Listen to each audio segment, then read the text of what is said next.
여러분, 혹시 버터 드실 때 찜찜한 적 있으세요? 혈관 막힌다, 살찐다, 콜레스테롤 올라간다. 그래서 마가린이나 식물성 버터로 바꾸신 분들 많으시죠? 그런데요, 한때 미국에서는 의사들이 TV 광고에 나와서 버터 끊고 마가린 드세요 라고 권했던 시절이 있었습니다. 미국 심장협회까지 나서서 식물성 기름을 추천했어요. 근데 지금은요? 그 마가린이 오히려 몸에 해롭다는 게 밝혀졌습니다. 그러면 그동안 버터는 왜 누명을 썼던 걸까요? 해외에서 한 건강 전문의가 아주 파격적인 실험을 했습니다. 10일 동안 버터를 100스푼, 그러니까 1.4kg 넘게 먹어본 거예요. 미국 심장협회 권장량의 8배나 넘는 포화지방을 섭취한 겁니다. 상식대로라면 혈중 지방 수치가 치솟아야 정상이잖아요. 근데 결과가 어떻게 나왔냐면요, 중성 지방 수치가 56에서 54로 오히려 떨어졌습니다. 혈당도 95에서 84로 내려갔고 인슐린 수치까지 좋아졌어요. 체중은요 그대로였습니다. 어떻게 이런 일이 가능했던 걸까요? 오늘 그 비밀을 낱낱이 파헤쳐 보겠습니다. 사실 우리 어르신들 세대는 버터를 꺼리시는 분들이 많으세요. 그거 기름 덩어리 아니야? 혈관에 안 좋대 하시면서요. 그래서 식용유랑 마가린만 쓰시는 분들도 많고요. 근데요, 한번 생각해 보세요. 버터는 수천 년 전부터 인류가 먹어온 음식이에요. 우유에서 지방만 분리한 거니까 자연식품이죠. 그런데 마가린은요, 100년 정도밖에 안 된 가공식품입니다. 콩기름이나 옥수수 기름을 화학적으로 처리해서 버터처럼 굳힌 거예요. 그런데 왜 자연식품인 버터가 나쁘다는 인식이 퍼졌고 가공식품인 마가린이 건강식품 취급을 받았던 걸까요? 20세기 후반에 미국에서 좀 이상한 일이 벌어졌습니다. 식품산업계와 정치권이 영양학 연구에 깊숙이 개입하기 시작한 거예요. 그때 포화지방이랑 콜레스테롤이 집중 공격을 받았습니다. 동물성 지방이 심장병의 원인이다 라는 주장이 과학적 진실처럼 퍼져나갔어요. 그러면서 버터는 혈관을 막는 음식, 비만의 주범이라는 누명을 쓰게 됐습니다. 식물성 기름으로 만든 마가린이 건강의 대안으로 떠올랐고요. 그런데 시간이 흐르면서 진실이 밝혀지기 시작했어요. 문제는 버터가 아니었습니다. 진짜 모든 문제는 마가린을 만들 때 쓰는 경화유, 그러니까 트랜스 지방이었던 거예요. 이게 오히려 심장 건강에 훨씬 해롭다는 연구 결과가 쏟아져 나왔습니다. 결국에 버터는 수십 년간 억울하게 누명을 썼던 셈이에요. 진범은 따로 있었는데 말이죠. 그러면 버터가 실제로 어떤 성분으로 되어 있는지 한번 볼까요? 버터는 약 80% 이상이 지방이고 15% 정도가 수분, 나머지가 소량의 단백질과 유당입니다. 지방 중에서 포화지방이 약 65%, 불포화지방이 약 35% 정도 들어있어요. 여기서 중요한 게 있습니다.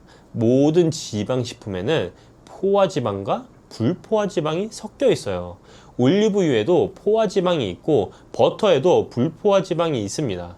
식물성은 좋고 동물성은 나쁘다는 공식 자체가 과학적으로 맞지 않는 거예요. 그리고 버터에는 아주 귀한 성분들이 들어 있습니다.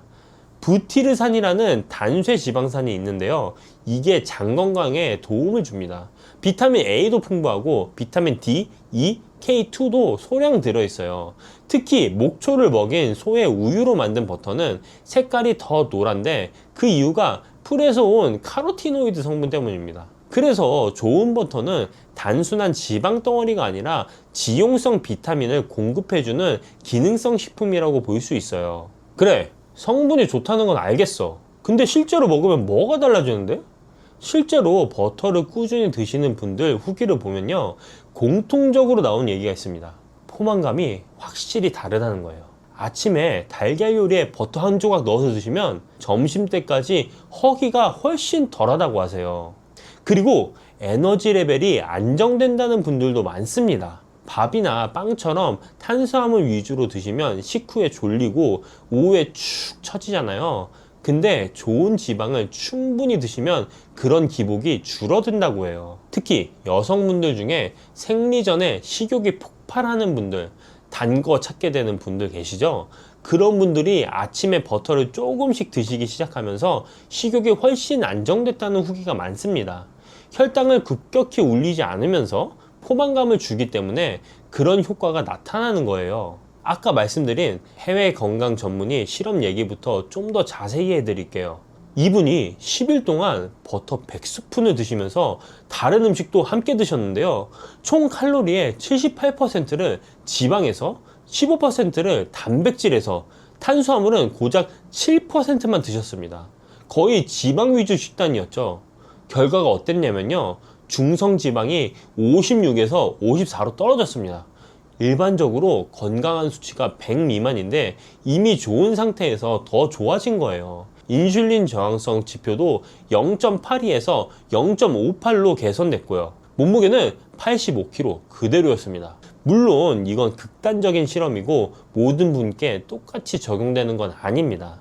하지만 최소한 지방을 먹으면 혈중 지방이 올라간다는 단순한 공식은 틀렸다는 걸 보여주는 거죠. 그러면 버터를 어떻게 드셔야 할까요? 가장 중요한 건 뭐랑 같이 드시느냐입니다. 버터를 빵에 발라 드시거나 설탕 들어간 잼이랑 같이 드시면 효과를 보기 어렵습니다. 탄수화물이랑 같이 먹으면 인슐린이 확 올라가면서 지방 대사가 억제되거든요. 그러면 지방이 에너지로 안 쓰이고 쌓이게 됩니다. 대신 달걀 요리나 해산물, 고기, 채소 볶음 같은 음식에 버터를 넣어 보세요. 고기나 채소를 볶을 때 마무리로 버터 한 조각 넣으시면 조미료 없이도 풍미가 확 살아납니다. 그리고 제가 요즘 즐겨 마시는 게 하나 있는데요. 레몬 버터 차라는 겁니다. 이름만 들으면 좀 이상하죠? 버터를 차에 넣어 마신다니. 근데 한번 드셔보시면 생각이 달라지실 거예요. 만드는 법을 제가 알려드리겠습니다. 먼저 따뜻한 물 한 컵을 준비하세요. 따뜻한 물 250ml에 버터를 한 스푼 정도 넣으세요. 가염 버터 쓰시면 소금은 안 넣으셔도 되고, 무염 버터 쓰시면 소금을 아주 조금 한 꼬집만 넣으시면 됩니다. 그리고 레몬즙을 밥 숟가락으로 한 두 스푼 정도 넣어주세요. 이걸 숟가락으로 잘 저어주시면 버터가 녹으면서 고소하고 부드러운 음료가 됩니다. 레몬 향이 느끼한 맛을 잡아줘서 의외로 깔끔해요. 이걸 언제 드시면 좋냐면요. 아침에 일어나서 공복에 한 잔 드셔보세요. 몸이 따뜻해지면서 에너지가 올라오는 느낌이 나실 거예요. 커피처럼 카페인이 없으니까 속 쓰릴 일도 없고 어르신들 아침 음료로 딱 좋습니다. 자, 제일 중요한 얘기입니다. 어떤 버터를 고르셔야 할까요?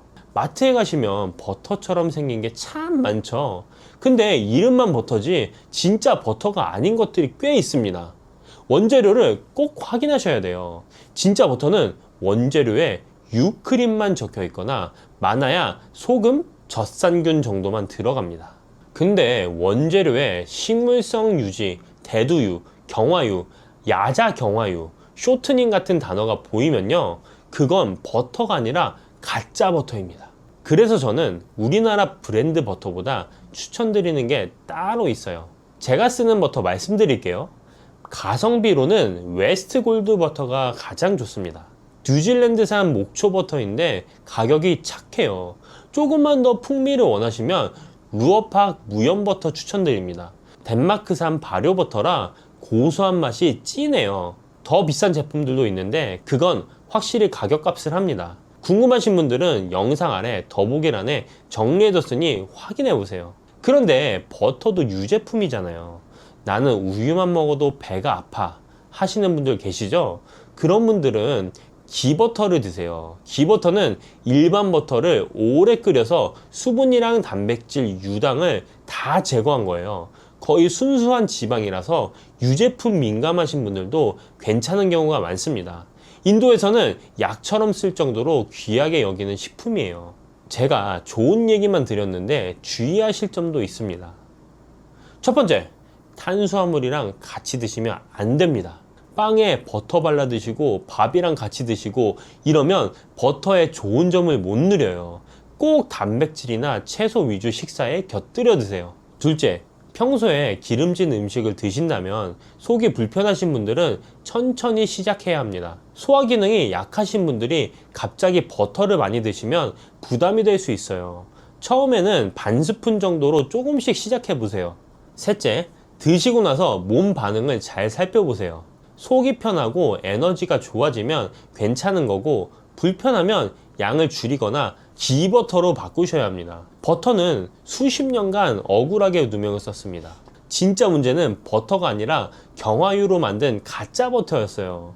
진짜 버터는 오히려 포만감을 주고 에너지를 안정시키고 좋은 지방산과 비타민을 공급해주는 식품입니다. 다만 기억하세요. 버터 자체가 중요한 게 아니라 무엇과 함께 드시느냐가 핵심입니다. 빵이나 단 음식이랑 드시면 독이 되고, 달걀이나 채소랑 드시면 약이 됩니다. 오늘 장 보실 때 원재료 한번 확인해 보세요. 유크림만 들어간 진짜 버터 하나 장바구니에 넣어 보시는 건 어떨까요? 여러분, 혹시 요즘 부쩍 피로가 풀리지 않거나 아침에 일어나도 몸이 무겁고 찌뿌둥한 느낌 드시진 않으세요? 나이가 들면 예전 같지 않다는 말 자주 하시잖아요. 젊을 때는 하루만 푹 자면 금방 회복됐는데요. 요즘은 며칠을 쉬어도 개운하지가 않고 눈도 침침하고 기억력도 예전만 못한 것 같고요. 그런데 말이죠. 우리가 평소에 즐겨 먹는 음식 중에 이런 증상들은 한꺼번에 잡아주는 식재료가 있습니다. 바로 오징어예요. 오징어가 뭐 그렇게 대단하다고 하실 수도 있어요. 술안주로나 먹는 거 아니냐, 콜레스테롤 높아서 안 좋다던데, 이렇게 생각하시는 분들 많으시죠? 그런데 오징어에는 바다의 인삼이라는 별명이 붙어 있다는 거 알고 계셨나요? 해산만 생각하시지 마시고 오징어도 바다의 인삼이라는 말이 들어 있습니다. 괜히 붙은 이름이 아닙니다. 오늘은 제가 오징어에 숨겨진 건강 비밀을 낱낱이 파헤쳐 드릴게요. 오늘 이야기에서는 오징어가 왜 바다의 인삼으로 불리는지, 어떤 성분이 우리 몸에 어떻게 좋은지 하나하나 짚어드릴 거예요. 특히 피로회복, 간 건강, 눈 건강, 혈관 건강까지 어르신들이 가장 신경 쓰시는 부분에 오징어가 얼마나 도움이 되는지 알려드리고요. 오징어와 함께 먹으면 보약이 되는 음식들, 반대로 절대 같이 드시면 안 되는 음식도 있습니다. 이 부분 모르시고 드시면 오히려 탈이 날 수 있어요. 꼭 알아두셔야 합니다. 마지막으로 맛있고 건강하게 오징어 드시는 조리법까지 오늘 한 번에 정리해 드릴게요.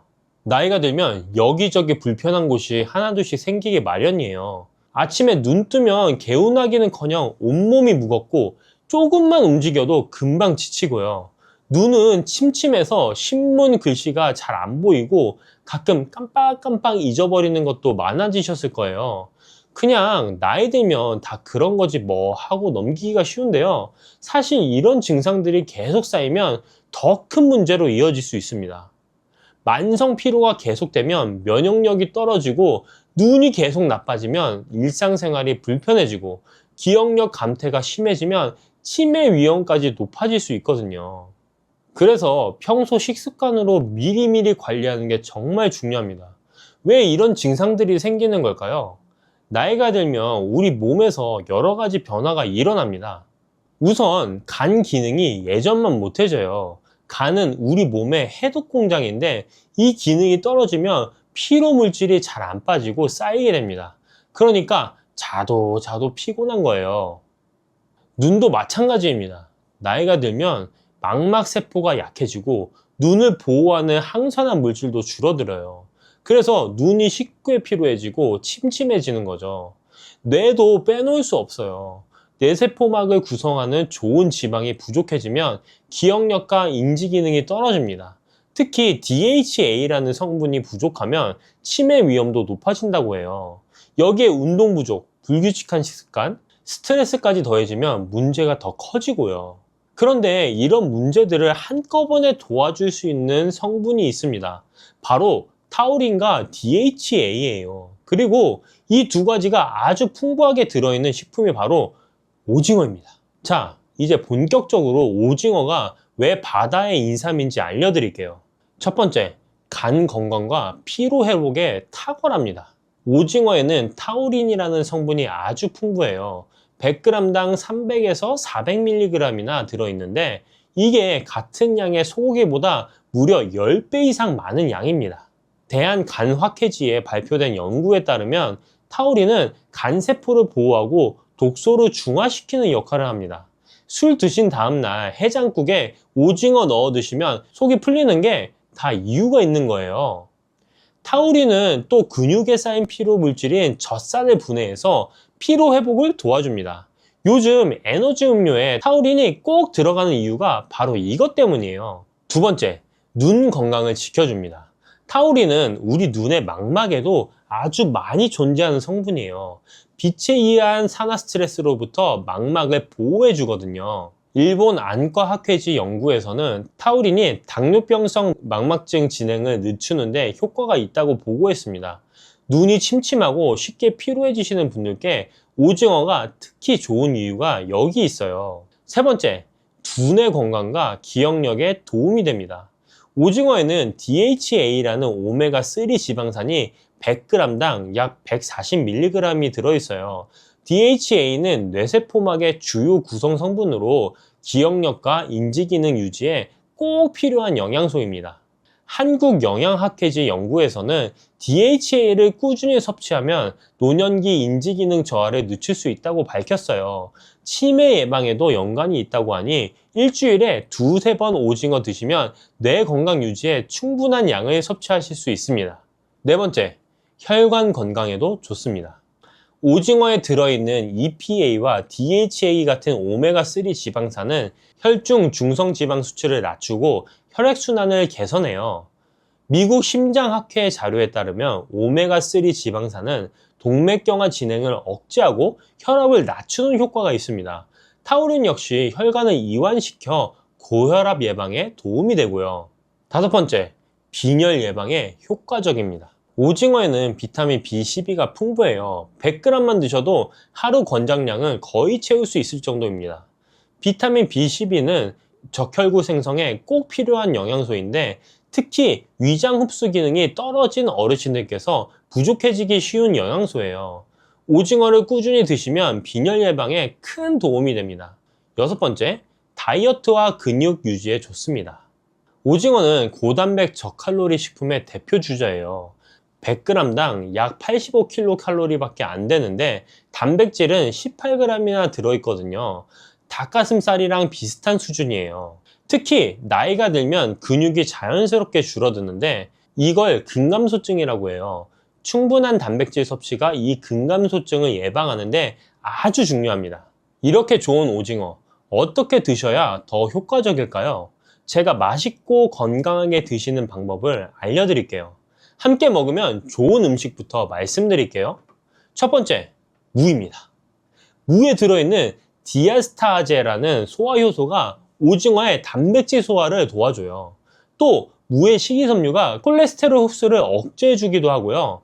오징어 뭇국, 오징어 무침은 영양학적으로 아주 좋은 궁합이에요. 둘째, 미나리예요.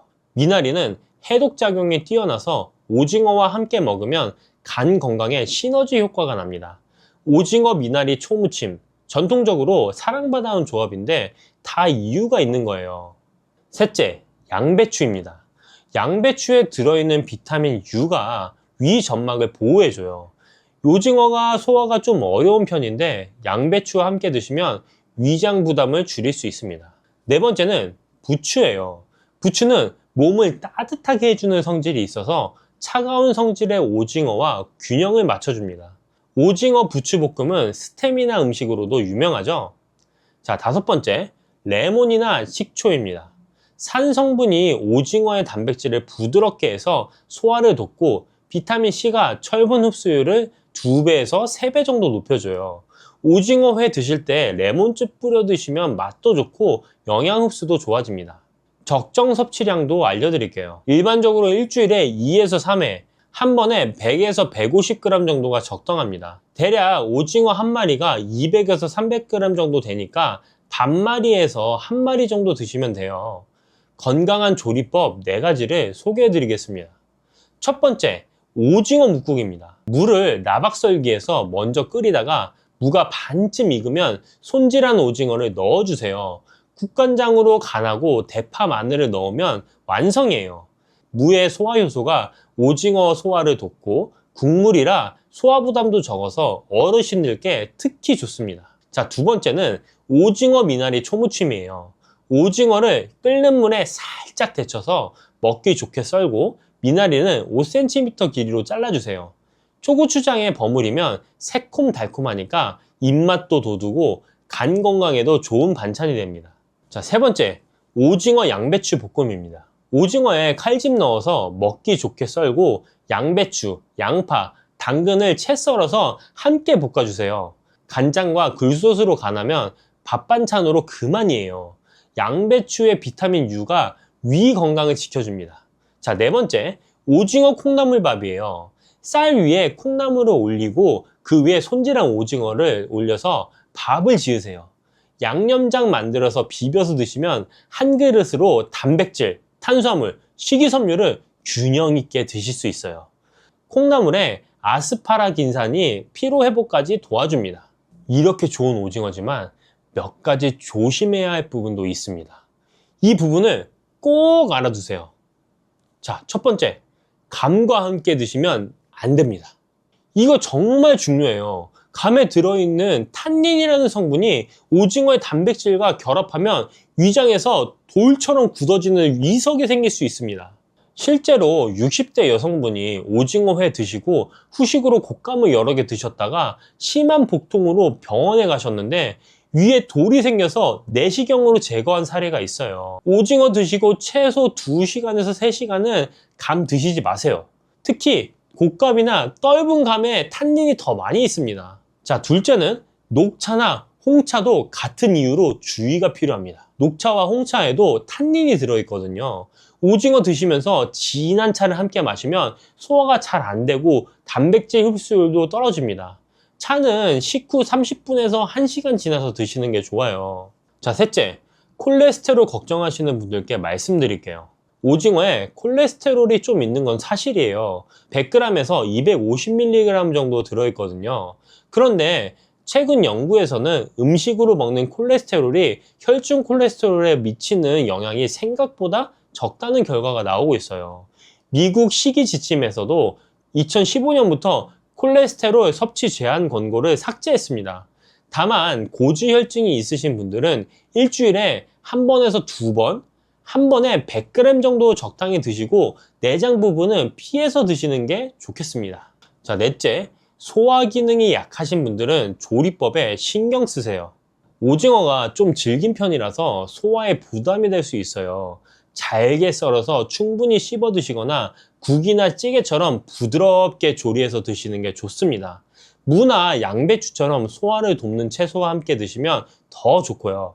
오징어는 괜히 바다의 인삼이라고 불리는 게 아닙니다. 타우린이 소고기의 10배 이상 들어있어서 간 건강과 피로 회복에 탁월하고 DHA가 풍부해서 뇌 건강과 기억력 유지에 도움이 되고 눈 건강, 혈관 건강, 빈혈 예방까지 정말 다재다능한 식품이에요. 고단백 저칼로리라서 근육 유지와 체중 관리에도 좋고요. 다만 감, 녹차, 도토리묵과는 함께 드시지 마시고 소화가 부담되시면 무나 양배추와 함께 부드럽게 조리해서 드세요. 한국은 세계 1위의 오징어 소비 국가입니다. 우리 밥상에서 그만큼 친숙한 식재료인데 오늘 알려드린 내용 잘 기억하시고 제대로 챙겨 드시면 건강에 큰 도움이 되실 거예요. 일주일에 2번에서 3번 무나 미나리, 양배추와 함께 오징어 드셔보세요. 피로도 풀리고 눈도 맑아지고 머리도 한결 가벼워지실 겁니다. 부추와 이것을 함께 드시면 죽어가던 혈관이 살아나고 치매가 예방됩니다. 부추에는 항산화 성분과 각종 비타민, 칼슘, 칼륨 등의 미네랄 성분이 풍부하여 간 해독에 좋고 콜레스테롤을 낮추며 당뇨 예방과 조절에 도움이 되고 심혈관 질환을 예방하는 데에도 탁월한 효능이 있습니다. 부추가 건강에 도움이 된다는 사실은 많은 분들이 알고 계시지만 부추의 효능에 대해 자세히 알고 계신가요? 부추의 효능, 함께 먹으면 보약이 되는 음식과 부추를 드실 때 주의할 점, 그리고 부추의 특별한 조리법까지 모두 알려드릴게요. 같이 먹으면 좋은 음식 첫 번째는 두부입니다. 두부는 기본적으로 단백질이 풍부하며 리놀렌산, 레시틴, 피토스테롤 등의 성분이 풍부해서 몸 안에 콜레스테롤 수치를 낮춰주고 혈액순환을 원활하게 하여 동맥경화, 심근경색, 뇌출혈 등의 심혈관 질환을 예방할 수 있습니다. 그리고 두부는 체력과 근력을 유지하는데 큰 도움을 주는데요. 바로 두부의 풍부한 단백질 때문이죠. 근육은 매일 일정량이 새로운 근육으로 대체되기 때문에 매일 단백질을 공급해줘야 하는데요. 우리 몸에 단백질을 공급해주기 위해 정말 유용한 음식이 두부인 것이죠. 또한 두부에는 콜린이 풍부한데 콜린은 알츠하이머성 치매를 예방하는데 탁월한 효능을 발휘합니다. 그리고 두부는 건강하게 장수하는 데 도움이 되는데요. 많은 과학자들의 연구 결과 건강하게 장수한 사람들의 특징이 식물성 단백질을 꾸준히 섭취했다는 사실을 발견했고, 동물성 단백질을 식물성 단백질로 바꿔 섭취했을 때 사망의 위험성이 낮아진다는 연구 결과도 있습니다. 이런 두부와 부추가 만나게 되면 심혈관 질환을 예방하는데 시너지 효과가 나오게 됩니다. 부추의 풍부한 황화아릴 성분이 혈관 내의 노폐물을 제거해주고 나쁜 콜레스테롤도 녹여주는 효과가 있는데요. 그렇게 되면 혈액은 깨끗해지고 혈액순환이 원활하게 되어 심혈관 질환을 예방할 수 있습니다. 그리고 부추에는 칼륨이 풍부한데요. 칼륨은 혈관 내에 나트륨을 배출해주는 작용을 합니다. 나트륨의 농도가 높아지면 고혈압이 발생하고 증세가 심해지면 치매까지 유발할 수 있는데요. 부추의 칼륨이 나트륨을 배출해 주어 혈관의 문제를 미리미리 예방하여 고혈압뿐만 아니라 혈관성 치매까지 예방하는 효과를 누릴 수 있답니다. 문제는 부추를 먹어 이렇게 혈액순환이 좋아진다 해도 혈관 내에 호모시스테인이라는 성분은 부추를 드시는 것으로는 해결되지 않습니다. 호모시스테인은 체내에서 메티오닌이 대사되는 과정에서 생성되는 아미노산입니다. 이 호모시스테인이 혈관에 쌓이게 되면 혈관을 손상시키고 혈액 응고를 촉진하므로 심혈관 질환이 급증할 수 있습니다. 그런데 이때 두부를 함께 드시게 되면 혈관 내 호모시스테인을 제거하는데 놀라운 효과를 볼 수 있는데요. 바로 두부의 풍부한 엽산이 호모시스테인을 몸 밖으로 배출해 주는데 탁월하기 때문이죠. 이 엽산이 호모시스테인을 다시 메티오닌으로 전환시켜 독성을 완화시킬 수 있습니다. 앞에 말씀드렸다시피 두부에 단백질이 풍부하다는 사실은 알고 계실 거예요. 그런데 단백질의 양이 고기보다 훨씬 많다는 사실은 모르셨죠? 나이가 들수록 고기가 소화가 잘 안 되어 잘 안 드시게 되는 분들이 많이 있습니다. 그리고 우리나라 성인들의 단백질 섭취량이 많이 부족하다는 통계 자료도 있습니다. 두부를 드시게 되면 부족한 단백질을 충분히 보충해 주어 근육을 튼튼하게 하는 데 도움이 되고, 이는 관절염과 통증을 예방하는 데에도 도움이 되는 것이죠. 그리고 두부에는 이소플라본이란 성분이 많이 들어있는데요. 이소플라본은 칼슘의 흡수를 도와주고 뼈에서 칼슘이 빠져나가는 증상까지 막아주는 효능이 있습니다. 이런 효능으로 노년기 골다공증을 예방하는데 큰 역할을 해줄 수 있죠. 다만 이런 두부는 찬 성질을 가지고 있어 몸이 찬 분들이 드시면 소화가 잘 안 될 수 있는데요. 부추와 함께 드시면 이런 문제를 해결할 수 있습니다. 부추는 따뜻한 성질을 가지고 있기 때문에 두부의 찬 성질을 중화시켜 줄 수 있습니다. 그럼 두부와 부추를 함께 드시는 방법 알려드릴게요. 먼저 두부를 면포에 담아 물기를 빼주며 으깨주세요. 으깬 두부와 잘게 썬 부추에 계란을 넣어 반죽을 해줍니다. 그리고 달궈진 팬에 기름을 넣어 주시는데요. 이때 기름은 오메가3가 풍부한 올리브유나 들기름을 사용해 주세요. 반죽을 넣고 잘 붙여주면 두부 부추전이 완성됩니다. 두 번째, 부추와 함께 먹으면 보약이 되는 음식은 사과입니다. 부추를 사과와 함께 드시게 되면 사과의 풍부한 항산화 물질들이 혈관을 보호하고 유기산이 우리 몸의 신진대사를 촉진해 주어 몸속에 생성되는 발암 물질들을 몸 밖으로 빠르게 배출시켜 줍니다.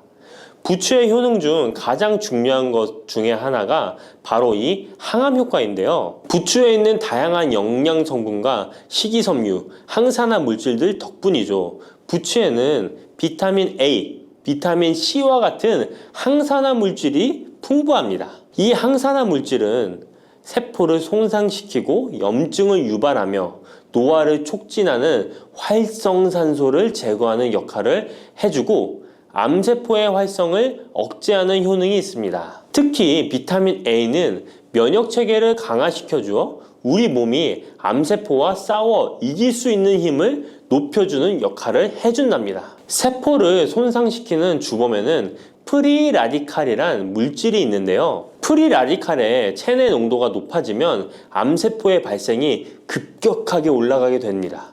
이런 나쁜 물질을 부추의 비타민 C와 비타민 E가 제거해 주어 암을 예방하는 효과가 있다는 것이죠. 그리고 부추와 사과에는 수용성 식이섬유가 많이 들어있는데요. 이 식이섬유는 소화 기능을 건강하게 유지할 뿐만 아니라 특히 대장암 같은 소화계통의 암을 예방하는 데 큰 도움을 줍니다. 그리고 식이섬유가 풍부한 부추와 사과는 혈당 관리에 도움을 주어 당뇨를 예방하고 개선하는데 큰 역할을 하는데요. 식이섬유는 혈관 내에 콜레스테롤을 배출하는 데 도움을 주고 당 성분이 장에서 천천히 흡수되도록 해주어 혈당이 급격히 오르는 것을 방지해 줍니다. 이렇게 되면 췌장에서 인슐린이 분비되는데 충분한 시간을 벌어주어 췌장이 혹사되는 것도 예방해 주는 것이죠. 그럼 부추와 사과는 어떻게 드시면 좋을까요? 먼저 각종 채소로 샐러드를 만들어 드실 때 부추와 사과를 채를 썰어 함께 드셔도 정말 맛있게 드실 수 있습니다. 그리고 부추와 사과를 함께 갈아서 주스로 만들어 드셔도 좋은데요. 만드는 방법도 아주 간단합니다. 먼저 잘 씻은 부추를 적당한 크기로 잘라주시고 사과도 가운데 씨를 빼고 적당하게 잘라줍니다. 믹서기에 넣고 물 1컵, 올리브 오일을 1스푼 넣어줍니다. 올리브 오일을 넣으면 부추의 영양 성분 흡수율을 몇 배나 올려줄 수 있습니다. 이렇게 넣고 갈아주기만 하면 부추 사과 주스 완성입니다. 세 번째, 부추와 함께 먹으면 보약이 되는 음식은 돼지고기입니다. 부추의 강력한 생명력은 지친 간을 되살리는데도 그 효능이 뛰어나 간에 쌓인 독소를 제거하는데도 효과적인데요. 부추에 함유된 베타카로틴과 클로로필 같은 간세포를 보호하고 간의 재생을 촉진해주는 역할을 해줍니다. 그리고 부추에 함유된 사포닌 성분은 지방간을 예방하고 간의 부담을 덜어주는데 많은 도움을 줄 수 있습니다. 또한 황화알릴이라는 성분이 풍부한데 이 성분은 간의 면역력을 강화해주고 간의 여러 질환을 예방해주는 효능이 있습니다. 여러분 혹시 글루타치온이라는 영양제 들어보셨나요? 부추에는 체내에서 이 글루타치온을 합성할 때 필요한 황화합물이 풍부하여 간의 해독작용을 높여줄 수 있습니다. 이때 돼지고기를 부추와 함께 드시면 우리 몸에 보약이 되는데요. 부추의 알리신 성분이 돼지고기의 비타민 B1의 흡수율을 높여줍니다. 또한 부추의 따뜻한 성질이 돼지고기의 찬 성질을 보완해 주어 소화가 잘 되도록 도와주고 위장 건강에 도움을 줄 수 있습니다. 그리고 영양학적으로도 서로 보완이 되어 균형 잡힌 식사가 될 뿐만 아니라 혈액순환 개선, 면역력 강화, 피로 해소, 에너지 증진, 항암 효과 등을 더 효과적으로 얻을 수 있습니다. 그렇다면 부추와 돼지고기는 어떻게 드시면 될까요? 돼지고기 수육을 부추와 함께 쌈을 싸서 드셔도 좋지만 반찬으로 만들어 먹을 수 있는 방법을 제가 알려드릴게요. 바로 돼지고기 부추볶음인데요. 먼저 부추를 적당한 크기로 잘라 준비해 주시고, 돼지고기는 길쭉하고 얇게 썰어줍니다. 잘 달궈진 팬에 올리브유를 둘러주시고 부추와 돼지고기를 한 번에 넣고 볶아줍니다. 이때 대파와 다진 마늘을 넣어주시고 간장으로 간을 해주시면 됩니다. 다 볶아진 후에 들기름을 살짝 곁들여 주시면 고소함이 폭발할 뿐만 아니라 영양도 만점인 보약 반찬이 완성됩니다. 참고로 돼지고기 대신 오리고기를 사용해도 훌륭한 요리가 된답니다. 네 번째, 부추와 함께 먹으면 보약이 되는 음식은 브로콜리입니다. 브로콜리는 세계 10대 슈퍼푸드 중 하나로 선정될 만큼 건강에 좋은 채소입니다. 브로콜리에는 항산화 물질인 비타민 E, 베타카로틴, 비타민 C 등이 풍부하게 함유되어 있어 혈관 속의 활성산소를 제거하여 세포의 노화를 방지하는 효과가 있습니다. 그리고 설포라판이라는 항암 성분도 풍부하여 암세포의 성장을 억제하고 암 예방에 효과적인 놀라운 식물이죠. 또한 비타민 A가 풍부하여 눈 건강에도 아주 좋은 효능을 발휘합니다. 이 비타민 A는 부추에도 풍부하여 함께 드실 때 시너지 효과를 누릴 수 있게 되는데요. 비타민 A는 로놉신의 합성을 도와 야맹증을 예방해주고 눈의 점막을 만들어내는 효능이 있어 안구 건조증을 예방하고 눈시림 증상을 완화시켜줄 수 있습니다. 또한 비타민 C는 활성산소를 제거하여 안구세포를 보호해주고 눈의 혈관을 건강하게 유지시켜 주어 망막이 손상되는 것을 막아줍니다. 이런 효능으로 눈이 충혈되는 것과 통증을 완화시켜 줄 수 있습니다. 눈 질환 중에 황반변성은 노인의 실명원인 1위로 매우 위험한 질병인데요. 부추와 브로콜리에 풍부하게 들어있는 비타민 E가 예방해 줄 수 있습니다. 황반변성은 안구의 급격한 노화로 인해 발생하는데 비타민 E가 노화를 막아주는 효능이 있어 황반변성을 예방하는 데 도움을 줍니다. 이 비타민 E는 비타민 C, 비타민 A와 함께 먹을 때 우리 몸에서 흡수율이 올라가는데요. 그렇기 때문에 부추와 브로콜리를 함께 먹으면 눈을 건강하게 하는데 높은 시너지 효과를 가질 수 있습니다. 그렇다면 부추와 브로콜리는 어떻게 드실 수 있을까요? 지금 바로 함께 먹는 특급 조리 방법을 알려드릴게요.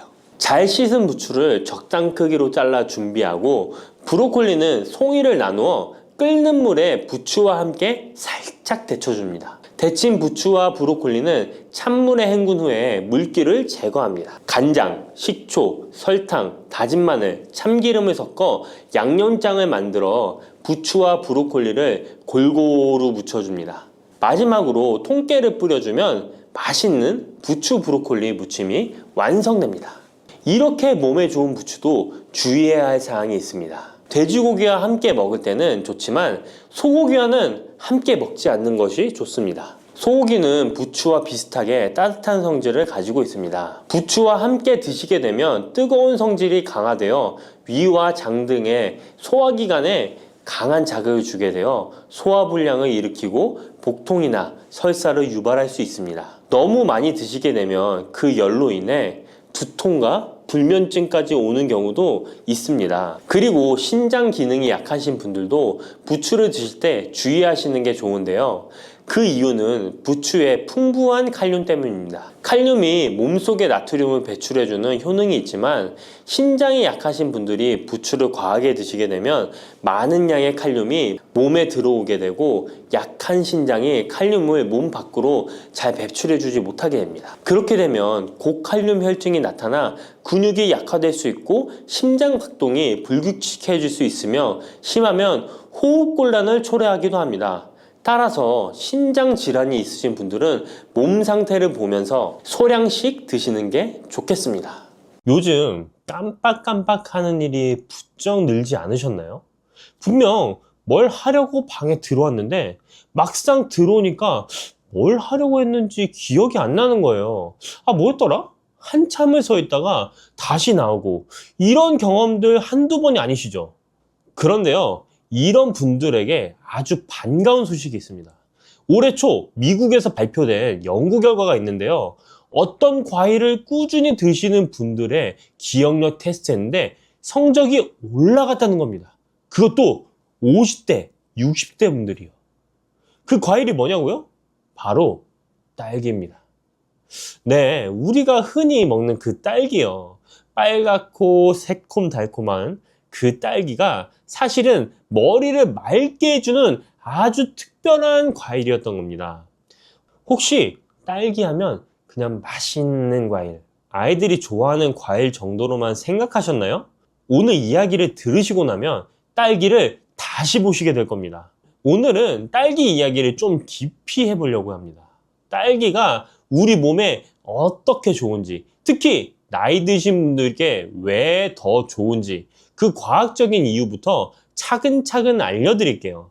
그리고요, 딸기와 함께 드시면 정말 궁합이 잘 맞는 음식이 있습니다.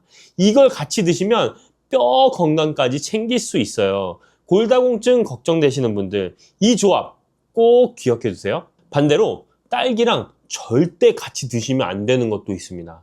많은 분들이 습관처럼 하시는 건데 이게 딸기의 좋은 성분을 오히려 방해한다고 해요. 이것도 꼭 짚어드릴게요. 그리고 딸기 드실 때 꼭 조심하셔야 할 분들이 계세요. 특히 혈압약 드시는 분, 신장이 안 좋으신 분, 당뇨 있으신 분, 이분들은 딸기를 어떻게 드셔야 하는지, 얼마나 드셔야 하는지 정확히 알고 계셔야 합니다. 마지막으로 딸기 제대로 씻는 법도 알려드릴게요. 딸기가 농약 잔류량이 높은 과일 1위라는 거 아셨나요? 그래서 씻는 순서가 정말 중요합니다. 순서 하나만 바꿔도 농약 제거 효과가 확 달라진다고 하니까 이 부분도 꼭 챙겨가세요. 자, 그럼 본격적인 이야기를 시작하기 전에 먼저 이런 상황을 한번 떠올려 보세요. 요즘 들어 이름이 잘 안 떠오르시는 분들 계시나요? 분명히 아는 사람인데 이름이 혀끝에서 맴돌아요. 그 사람 있잖아. 그 뭐더라? 이러다가 한참 뒤에야 아 맞다 하고 떠오르고, 또 어떤 분들이 어제 뭘 먹었는지도 가물가물하다고 하세요. 점심에 뭐 먹었지? 아 기억 안 나. 이런 일들이 자주 생기면 은근히 불안해지죠. 나이가 들면 누구나 겪는 일이라고 하지만 사실 이게 계속되면 일상생활이 불편해집니다. 약 먹을 시간을 깜빡하기도 하고요. 약속을 잊어버리기도 하고 가스불 끄는 걸 깜빡해서 식은땀 난 적도 있으시죠? 그리고 이런 증상이 계속되면 자신감도 떨어져요. 괜히 위축되고 사람 만나는 것도 꺼려지고 혹시 나도 치매 아닌가 하는 걱정까지 드시는 분도 계시더라고요. 여기에 혈압까지 높으신 분들은 걱정이 배가 됩니다.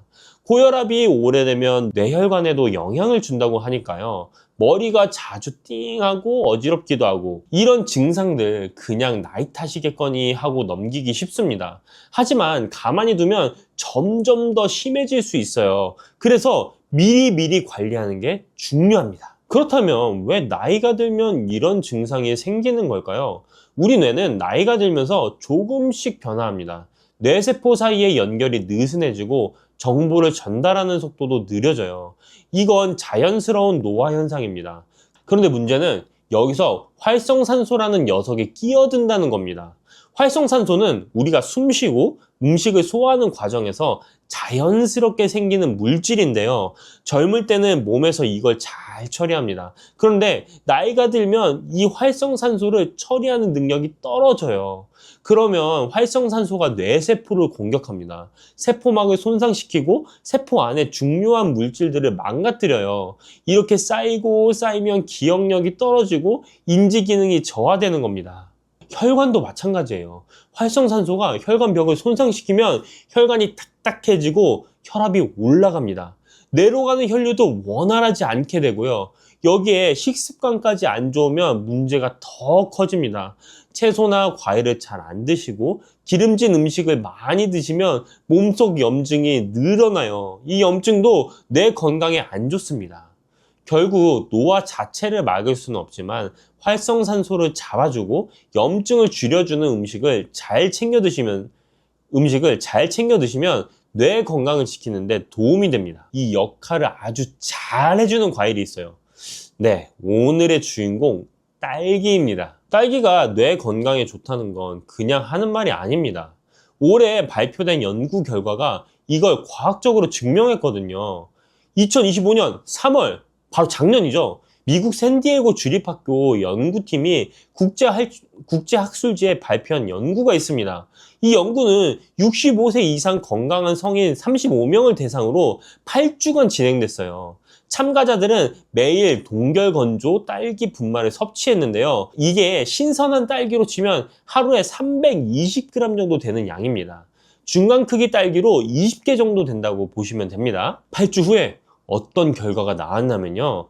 딸기를 드신 분들의 인지 처리 속도가 눈에 띄게 빨라졌습니다. 인지 처리 속도라는 건 정보를 얼마나 빨리 이해하고 반응하느냐는 건데요. 쉽게 말해서 머리 회전이 빨라졌다는 거예요. 그리고 혈압도 낮아졌습니다. 특히 수축기 혈압이 감소했어요.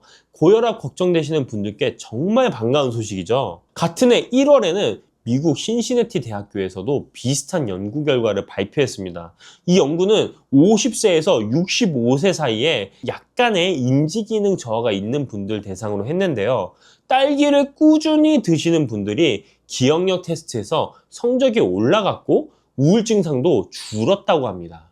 연구팀은 딸기 섭취가 치매 위험을 줄이는데 기여할 수 있다고 결론을 내렸어요. 이런 효과가 나타나는 이유가 뭘까요? 바로 딸기에 들어있는 특별한 성분들 때문입니다. 첫 번째는 안토시아닌입니다. 딸기의 빨간색을 만드는 색소인데요. 이 안토시아닌이 강력한 항산화 작용을 합니다.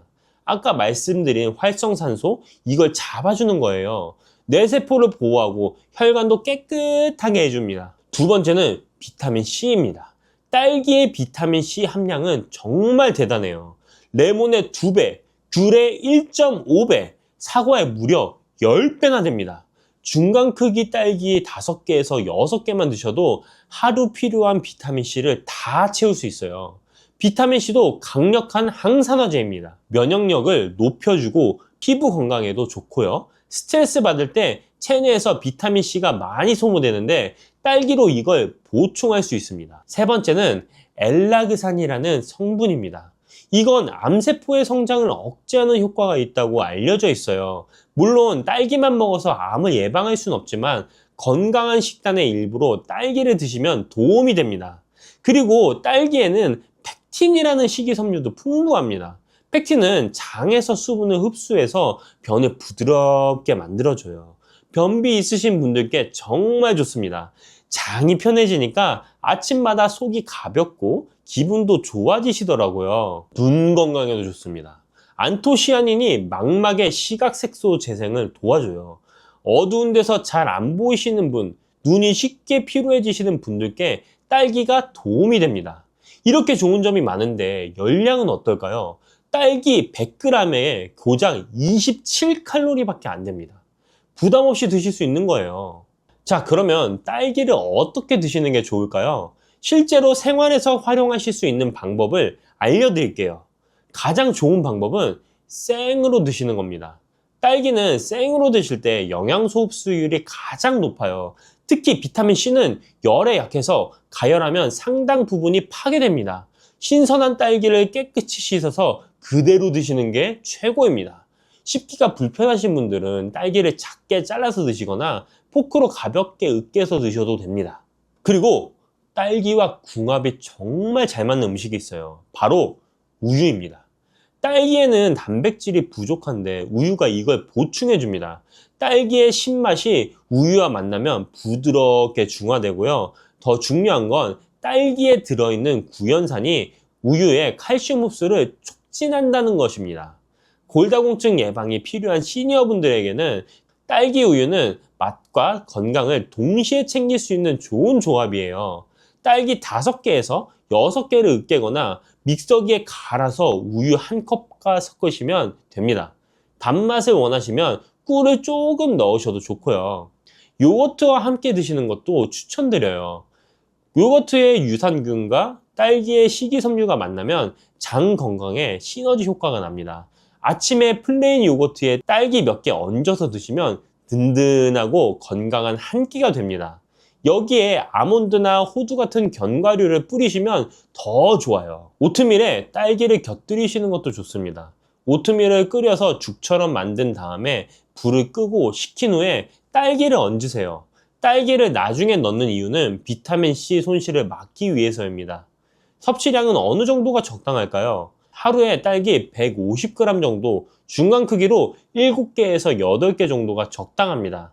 한꺼번에 다 드시지 말고 아침, 저녁으로 나눠서 드시는 것도 좋은 방법이에요. 이렇게 좋은 딸기지만 모든 분께 다 좋은 건 아닙니다. 몇 가지 조심하셔야 할 점이 있어요. 첫 번째는 딸기 알레르기입니다. 딸기는 과일 중에서 알레르기를 유발하기 쉬운 편이에요. 증상은 가볍게는 입술이나 입 주위가 가렵거나 두드러기가 나는 정도이고요. 심하면 천식 증상이 나타나거나 복통, 설사가 생길 수 있습니다. 아주 드물게는 호흡 곤란까지 올 수 있어요. 특히 자작나무 꽃가루 알레르기가 있으신 분들은 딸기에도 반응할 수 있습니다.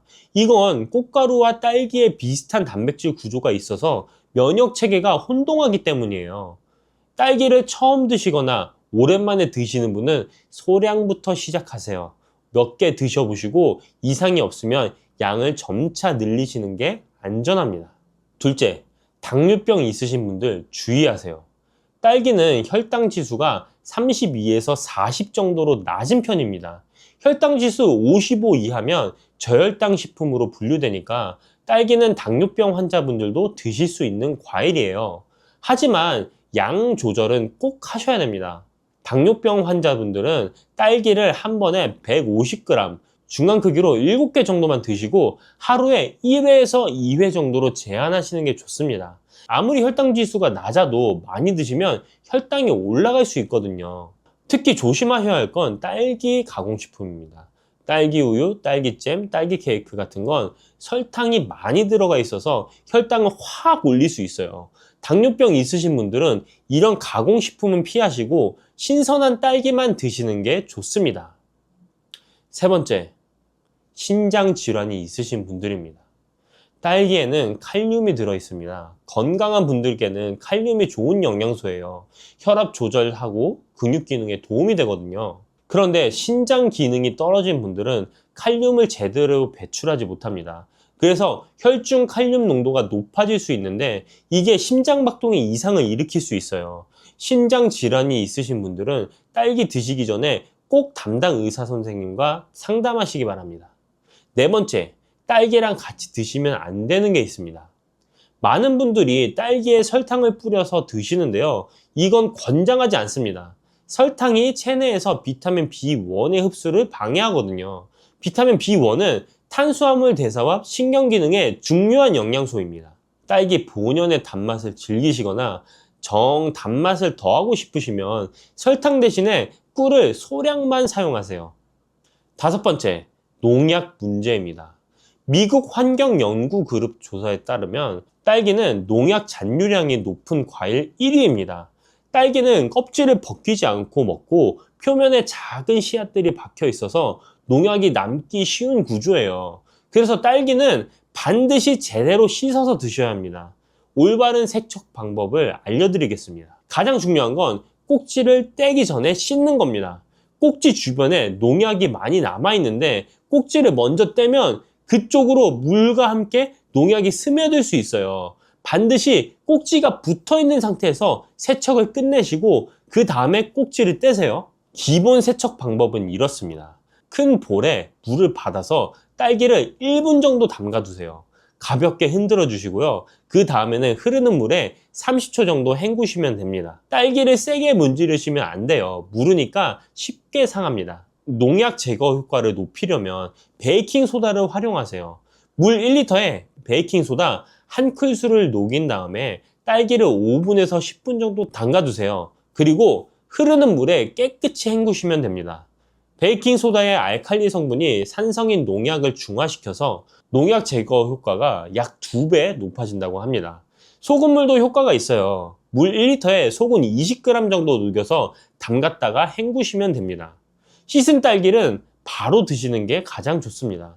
물기가 남아있으면 쉽게 물러지고 곰팡이가 생겨요. 바로 안 드실 딸기는 씻지 말고 보관하셨다가 드시기 전에 씻으세요. 오늘 딸기 이야기 어떠셨나요? 정리해드리겠습니다. 올해 미국 샌디아고 주립대학교의 신시내티 대학교에서 발표한 연구에 따르면 딸기를 꾸준히 드신 시니어분들의 인지 기능이 좋아지고 혈압도 낮아지고 기억력도 향상됐습니다. 딸기가 치매 예방에 도움이 될 수 있다는 희망적인 결과입니다. 딸기에는 안토시아닌, 비타민C, 엘라그산 같은 강력한 항산화 성분이 풍부합니다. 이 성분들이 활성산소를 잡아주고 뇌세포와 혈관을 보호해줍니다. 비타민C는 레몬의 2배, 사과의 10배나 되고요. 면역력, 피부 건강, 눈 건강에도 좋습니다. 딸기는 우유나 요거트와 함께 드시면 칼슘 흡수가 잘 돼서 뼈 건강에도 도움이 됩니다. 하루에 중간 크기 7개에서 8개 정도 생으로 드시는 게 좋고요. 다만 알레르기 있으신 분들은 조심하시고 당뇨병 있으신 분들은 양을 조절하세요. 신장 질환이 있으신 분은 의사 선생님과 상담하시고요. 딸기에 설탕 뿌려 드시는 건 피하시고 농약 제거를 위해 꼭지 떼기 전에 꼭 깨끗이 씻어서 드세요. 요즘 딸기가 제철이죠. 마트에 가시면 빨갛고 탐스러운 딸기들이 가득해요. 오늘 장 보실 때 딸기 한 팩 담아오세요. 아침에 요거트에 얹어서 드시거나 간식으로 몇 개씩 드시면 건강도 챙기시고 맛있는 즐거움도 누리시길 바랍니다. 머리도 맑아지고 혈압도 관리되고 장도 편해지는 딸기. 이 작고 빨간 이 과일이 여러분의 건강한 노후를 응원합니다.